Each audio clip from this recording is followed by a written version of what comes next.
সম্মানিত হাজিরিন, আমরা শাবান মাসের একেবারে শেষের দিকে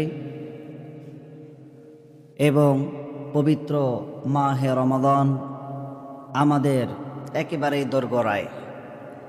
রমাদান আমাদের একেবারেই নিকটবর্তী হয়েছে এবং কোরআন নামতেছে মুসলিম উম্মার দিকে যে এই রমাদান মাস বছরের সর্বশ্রেষ্ঠতম মাস। এই রমাদান মাস, এই রমাদান মাস মানুষের জীবনের ভাগ্য পরিবর্তনের মাস। এই রমাদান মাস মানুষকে খারাপ থেকে ফিরাইয়া ভালো দিকে নিয়ে আসার মাস। এই রমাদান মাস মানুষের ভাগ্যকে সুপ্রসন্ন করার মাস। এই রমাদান মাস কবরবাসীর আযাব মাফ করার মাস। এই রমাদান মাস জান্নাতের দরজাগুলো খুলে দেওয়ার মাস। এই রমজান মাস এমন একটি মাস যেই মাসে আল্লাহ তাআলা প্রতিদিন এক একজন করে প্রতিদিন হাজার হাজার লক্ষ লক্ষ বান্দাকে ক্ষমা করে থাকেন। জোরে বলে সুবহানাল্লাহ। সেই রমজান মাসে আমরা সামনে আলিঙ্গন করব, ইস্তেকবাল করব। সেই রমাদান মাস আমাদের একেবারেই দোরগোড়ায় আমাদের কাছে।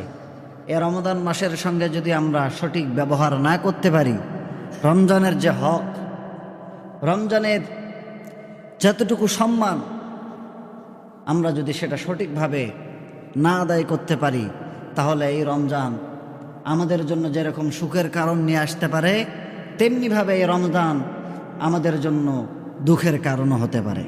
সুতরাং এই মাসটাকে আমরা সঠিকভাবে ব্যবহার করব। এই মাসটাকে আমরা সঠিকভাবে কাজে লাগিয়ে আমাদের জীবনের ভাগ্যকে আমরা পরিবর্তন করতে চাই। সেই মাসটি আমাদের সামনে উপস্থিত। সাউন্ড একটু কমায় দেন।